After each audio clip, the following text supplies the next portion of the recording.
Welcome to Rational Discourse Weekly. This is episode 18, filmed on Monday, April 15th, 2013. I'm William Garrison. This is Michael Aune. Hello.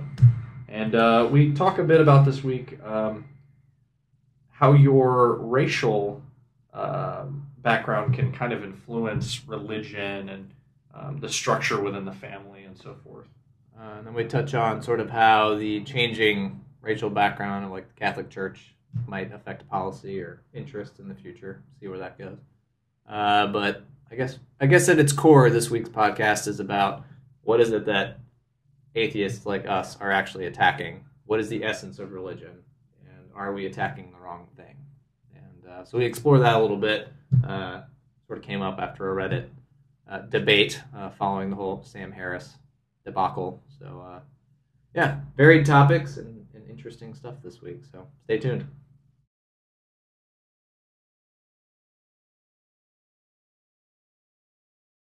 It seems to be where racism comes into, like, it's easier for people to point fingers and be like, oh, well, look how fucked up lives black people have or something. And, like, try to break it down to somehow it's because they're black. And it's...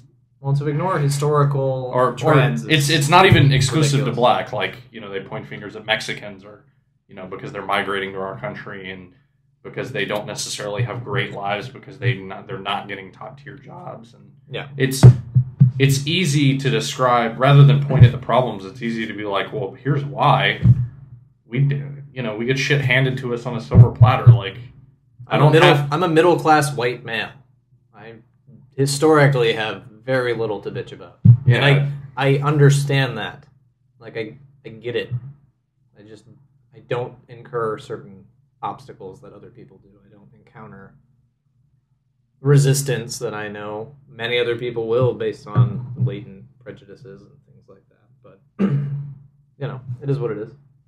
So that's where I was basically going into the church thing. Because that's why I was telling her it's interesting because I haven't talked to many black atheists on Twitter. I've talked to a few, but far more. I think the number that wider. A lot of European, like there are certain European countries where atheism is a little bit more widespread than it is here. But I think it's because it's more openly accepted and well, and again, you know, within the Hispanic community, Catholic Church is still. I mean, that is one of their strongest bases now. You basically got Africa and South America as they're consolidating power, as it were, because they're losing it. In Spain, right? I'm guessing it's... basically all of Europe is becoming increasingly irrelevant by number and influence compared to Africa and South America. And, to a degree, Asia, though it's harder to make inroads there. Because I think, particularly the Chinese government is touchy on that stuff. They don't want you coming in and just, like, openly proselytizing and all that. But, yeah, I mean, it's interesting to see... It's very interesting to see an institution like that that's been dominated by white males for, say, 1,700 years. I mean, to be fair, like, St. Augustine was from Hippo, which was northern Africa, like, I think around Carthage, somewhere in there, Morocco area. Technically, he was African. He was, you know, founding father, as it were, from Taurus theology and mentality. I don't think he was black per se, but I don't know I don't know if they know that. I mean, there's no photos. Yeah. St. Augustine at Disney, you know? Yeah. It doesn't really exist. I'd be very curious. I assume he was not, though. I think he was part of a Sicilian or Greek background. Not positive, though. Possibly Roman. Carthaginian. I don't know. He might have been tan or dark-skinned, but not... Really, the point is, basically, Africa's been ignored, so it was just Europe for the longest time. Yeah. Then they colonize, and of course they're in a position of power, so they maintain the power. So even though there's a ton of South American Catholics, they're not into the power system of the Curia, or, you know, the Vatican proper. Yeah. So that's all interesting. And, you know, now he's still white, but he is an Argentinian, so that's something. There is a move towards some inclusiveness, towards a society that has had no major representation at the top levels until very recently, you know, in the cardinals and the bishops. So it'll be interesting to see the demographic shift and how that affects policy. Because I have to assume eventually, if you're talking about what affects Catholics, well, 2/3 of your Catholics are from the Southern Hemisphere and are poor. Maybe some of the hubris and the excesses of the Catholic Church from, white Western society start to die off. I know that's been the trend of the current Il Papa. Although I did like his comment. Il Papa is, I believe, Italian for Pope. Yeah, they call him Papa. But it's the Papa, so I think it's Il Papa. Could be wrong, but I'm pretty sure that's right. But I liked his statement recently about how the hypocrisy of the church undermines its message. And people were acting as if this was somehow like a big statement. And I mean, it was nice to hear someone admit it, because usually heads of state aren't going to be that blunt. So that was cool. But at the same time, yeah, no shit. Of course hypocrisy undermines your message. That happens everywhere in life. It's not exactly a groundbreaking thought. Yeah. Oh, so your church is really concerned about the accumulation of material wealth at the expense of the poor. But you're about the poor. Yeah, I don't really believe you anymore. Message undermined. Okay, cool. What have we learned? Nothing, really. In any case, I still wish Il Papa the best. Maybe. Yeah, I mean, obviously, good things will come of this. Obviously, we would... Not theologically. I don't think we're ever going to get together on that, because, I don't know, no God, no church, so... Probably never going to get over that hump. Right. To us, church is a... Sorry. To us, church is just a giant room full of people talking to themselves. And, or worse, thinking they're talking to someone else. We call those mental institutions. Yeah. Well, what is it? If you talk to God, you're religious or faithful, but if God talks back, you're schizophrenic. I think that's how it's supposed to go. By that I mean God actually speaks to you like, hey, Jimmy, I think it'd be really cool if you would go run out in front of that bus. Well, I think even the faithful will say, maybe that's not God. Was that the wind? They check their ear for earwax. Well, I mean, people have, there was that woman that killed her daughter. I don't know. Because God told her so. It was relatively recent. It was in the past couple of years. But you get honor killings because Islam told us so. You get the fact that happens is pretty disgusting. Families thinking the end of the world's about to happen, so then they'll kill everyone. I know there was to be fair, we're picking on incredibly small issues. It's not really fair to the religion at large. Though I will say, I had a very interesting conversation on Reddit. Yeah. About religion. Okay. So I had written my article, which is up there. It's the book report on The Moral Landscape by Sam Harris. And in light of the recent flap, someone had commented that... actually, no, I'm sorry. This was in response to the one I wrote about the flap, not the Moral Landscape. Right. So this is arguing fairly, was the article. But anyway, a guy had responded, and we've gone back and forth now. It's like 10 to 12 pages of text when I copied it into Word. So we've had a pretty substantial conversation. And it was interesting because he accused Harris and New Atheists, and basically proactive atheists, I would say, of caricaturing religion unfairly because we were missing the essence of religion and attacking like the fundamentalist incarnations of them or the more literalist ones, which of course are easy to look at and debunk. But he claimed that we were being disingenuous in the process. Now, I call bullshit because at one point I said, I don't know what you're talking about. Your concept is so vague and to me vacuous at this point. I go, and I just Googled religion, copied and pasted the Google definition, and it was, a belief in God or deities, and then people's particular beliefs about them, which categorizes Judaism, Christianity, Islam, right there. Hinduism. Hinduism's a little bit weirder because you have different metaphorical interpretations of them, just as you do in the other traditions. But it was interesting because he called bullshit on me for defining it in a way that I think most people would recognize. Like, religion isn't this sort of ethereal thing in a sense, this metaphorical, only allegorical thing. It's like, no, the Bible makes claims that Jesus was a man, he was God incarnate, he came, died for our sins, rose from the dead. Like, these are important factual claims about the way the world is, has been. There's a long list of things like Adam and Eve, basically because of their actions, being punished, being banished from the garden. Well, the original sin for which Jesus was atoning. Essentially saying, original sin. You will die now because Adam and Eve, if I'm not mistaken, could live. They were immortal. Well, they were. It was like a perfect state, yeah. Like, but because of their actions, they were banished from the garden. Couldn't feast from the tree of life. And no, that was what they were banned from. Yeah, it was the tree of knowledge or life. And the idea is that really what it was moral knowledge. It was a knowledge of good and evil because they were effectively children in a sense. They existed in this perfect naive state, and which is interesting because years ago, I had a discussion with a Christian about how the fall of man was necessary for man to have a meaningful relationship with God. Because if man is just this perfect, pre-programmed person who does no wrong, then how can he ever truly come to God and have a meaningful, loving relationship? You're just doing what you're told, basically. You're a little robot. Well, that's why God created the snake.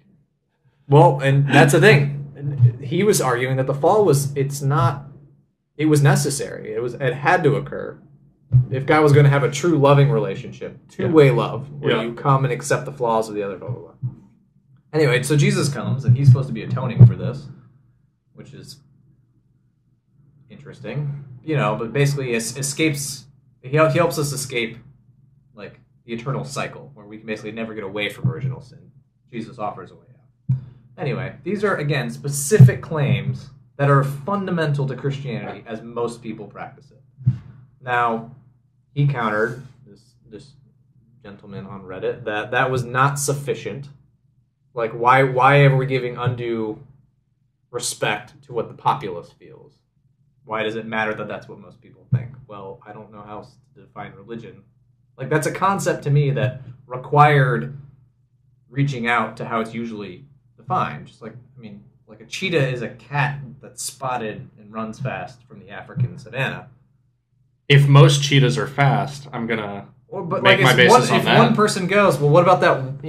That's not the real cheetah. The real cheetah is three-legged. I don't know. Yeah, what's the essence of cheetah? You're talking about particular incarnations of cheetah. What's the essence of cheetah? That sounds like a perfume. Well, now you're talking about what is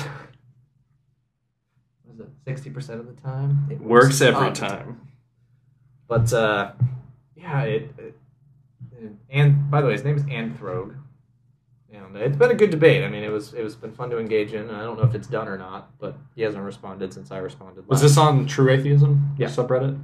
It's if you go to the post about arguing fairly, he and I are the bulk of the comments at this point by far.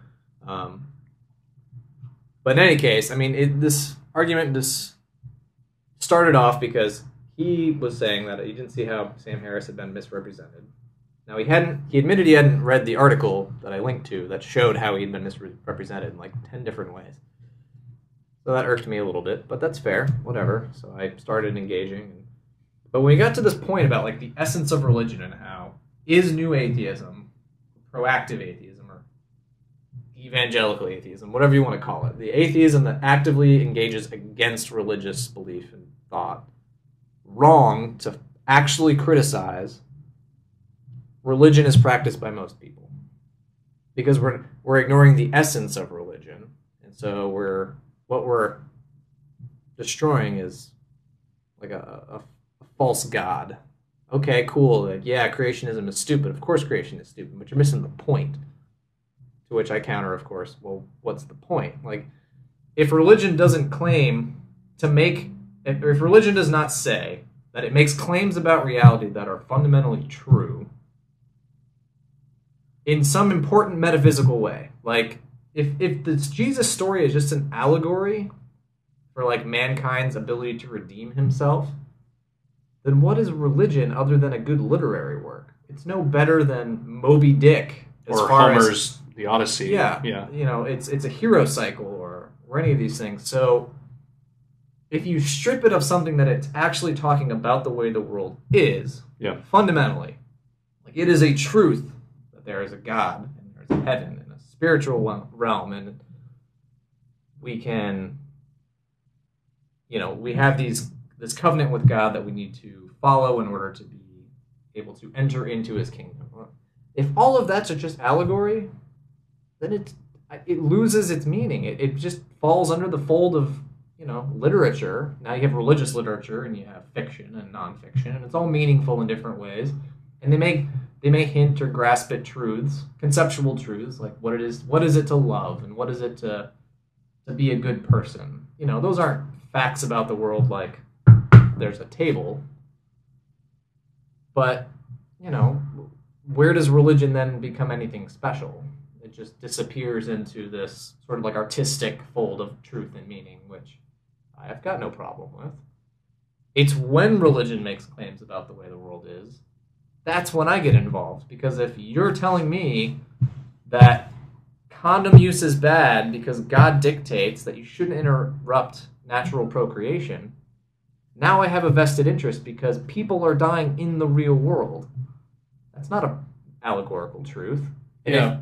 And going to your the argument that you were disagreeing with him on, if most people, I mean, I would say I can't think of a Christian, someone that would call themselves a Christian, that doesn't believe that Jesus is the Son of God or the physical, you know, embodiment of God, and that God created the universe, and that he has set forth these commandments for us, and that he, you know, I feel like, especially with all this gay marriage debate, you know, I don't know if most, but a large number of Christians think that and that God affects is me directly. Like, I have gay friends who this is an issue that affects them.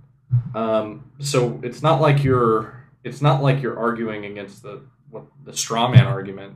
These are real, which beliefs. Is what he was afraid of. Yeah, but these are real beliefs, real stances, which aren't even hidden. These are these are beliefs that people talk about. You can search Twitter.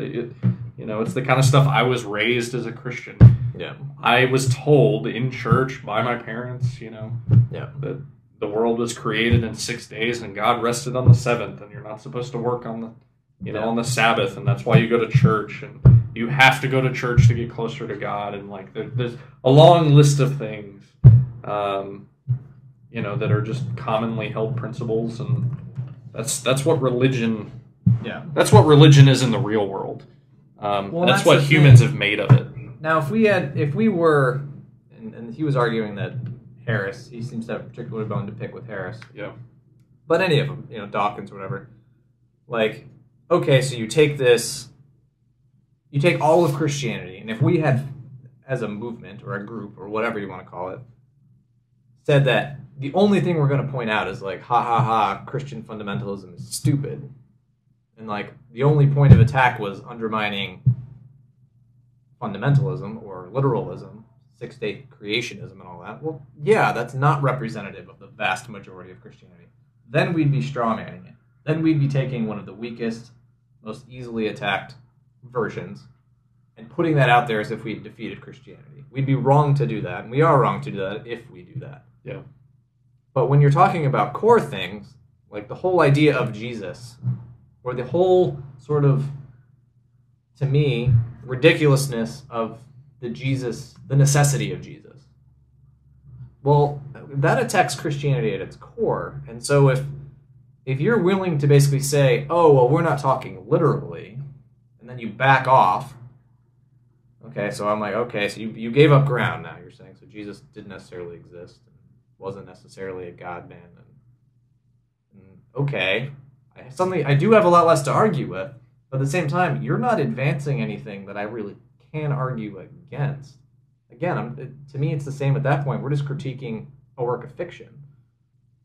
So if you're going to claim that religion is about the world, and it actually claims to make truths, it makes truth claims about the way the world is, the way we should be, if it compels us to do these certain things, then I am going to engage with that. But the idea that religion is something else, as we, just Anthrog and I went on, by the very end, I basically was like, you either, it seems to me, conceded the point almost, like, okay, I won't engage with this argument anymore, only because I no longer have anything interesting to argue against. Because again, I might as well be arguing against Pride and Prejudice. Like, there's no point anymore. You've given up all of the importance of religion. Or you're trying to dodge the issue, in which case you're being disingenuous, by not admitting that religion makes claims about the way the world is and should be. And it's like either or. And if you get to the point now where you start cherry-picking your own religious text or tradition to say, well, no, like Genesis is an allegory, but this is true. But no, that's a metaphor. The entire New Testament is 100% true, but the whole Testament is, Or, but God, Jesus didn't actually rise from the dead. Well, okay, wait, you're the one. Was he close to dead? I don't know what you're trying to tell me. Yeah. And what special revelation? Can't speak. What special revelation do you, as the reader, have that isn't listed here in the text? Like, how are you to interpret that? And so it was a very interesting conversation. I don't know if it's over, but I think we've sort of achieved the end because we seem to be petering out.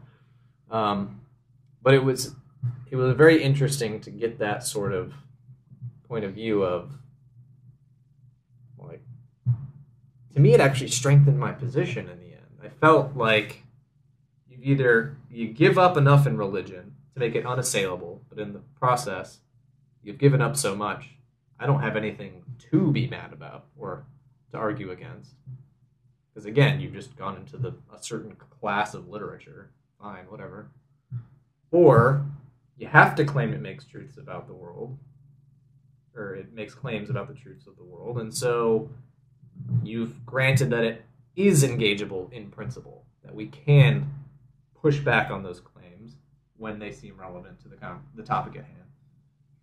And so it took us a while to get there, but I was very interested in where it ultimately went and felt that it was worthwhile. And I'm thinking my next article will be on that.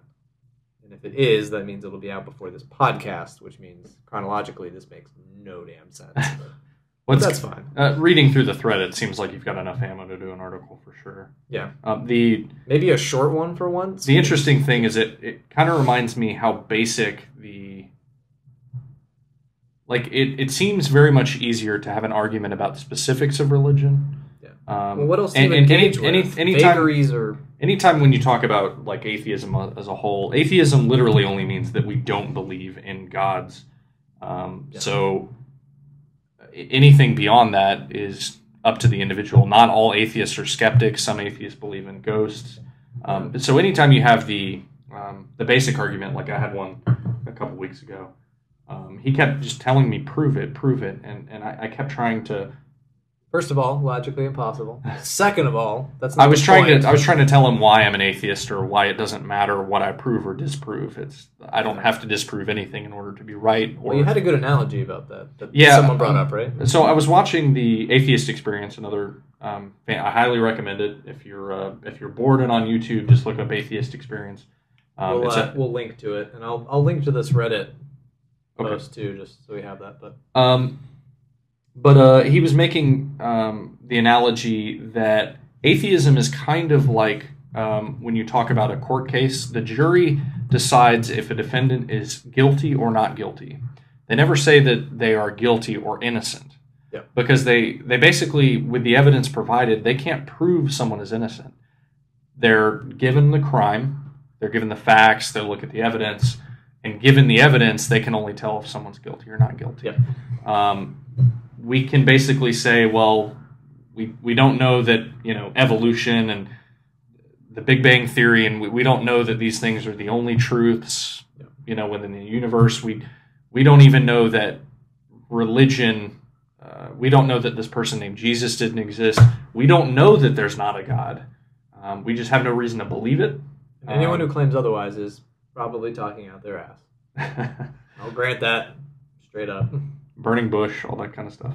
I think you were burning some bush. Burning some bush. Oh, Jim Gaffigan. We basically are just saying we don't think there's enough evidence. We haven't seen sufficient evidence to back up a claim of any God or gods existing. And it's really you're lying to yourself if you think there is, and we think it's not fair to try to narrow. There's so many things in this world, and on the Atheist Experience, he was talking about this as well. He wants to live life denying as many falsehoods as he can, and learning and researching and focusing on as many truths that he can. And that's really the most honest way of living. And by not having religion in your life because it doesn't seem logically plausible, then that's where we're at. So, well, what it all comes down to, I think, at its core, at least for those who are, I want to say, genuinely engaged at an intellectual level, is that truth matters. Now, religious people claim to have the truth of the matter, and that's fine. But of course, it's up for debate at the same time, and that's where we come in. Is I don't think your case has been anywhere near proven, and I think the evidence gives me more support than it gives you support. So I feel that I'm justified in my lack of belief, rather than, being convinced to come over to your position. And I think there's plenty of stuff that we can show to, if not, we'll never be able to obliterate the idea. But we can show that it's a tenuous one, at least in principle, or that it, if analyzed judiciously, will come under a lot of fire even by yourself.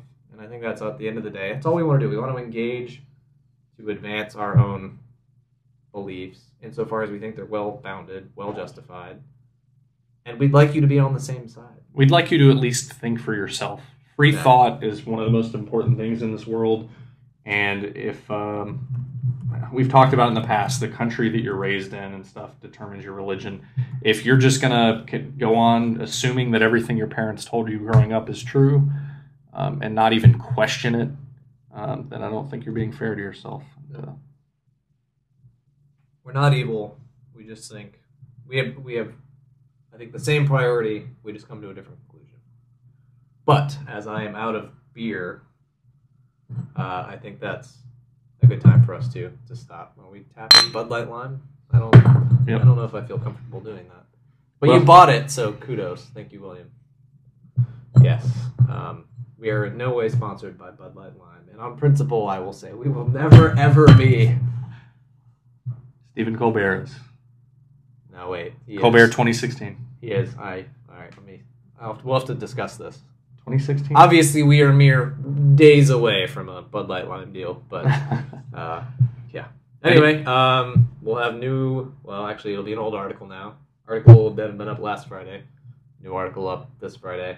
We've got Dragon Maze spoilers pretty much daily throughout the week. So check out William's posts on that, giving some feedback on where he thinks the cards stand. And it's Magic the Gathering, if you're curious.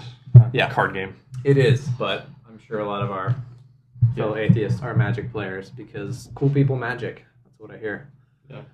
So anyway, join us next week. We'll be back with something hopefully interesting to say. And obviously you can do the usual. Follow us on Twitter, G+, YouTube.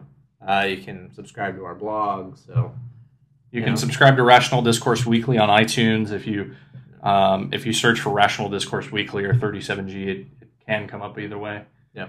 The link will be in the video description. But just if you ever want to contact us, get at us. We want feedback. We want questions. We want topics. So hopefully we'll have something topical next week to bullshit about for another 25 minutes. So until then, goodbye.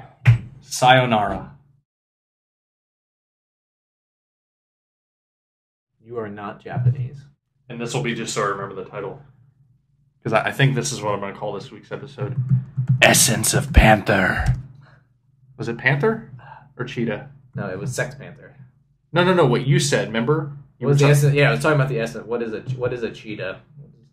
Essence of Cheetah. Let's See what Essence of Cheetah pulls up. That's what I'm gonna. Essence of Cheetah potion. Shards of Dahlia forums. Ate food. I watched an episode or two of Bones, and then went to bed. Should he be in the intro? Are you our mascot? You gonna be on the table? That went in poorly. We can go ahead and do an intro. Or we just go to mouth. You just go to mouth.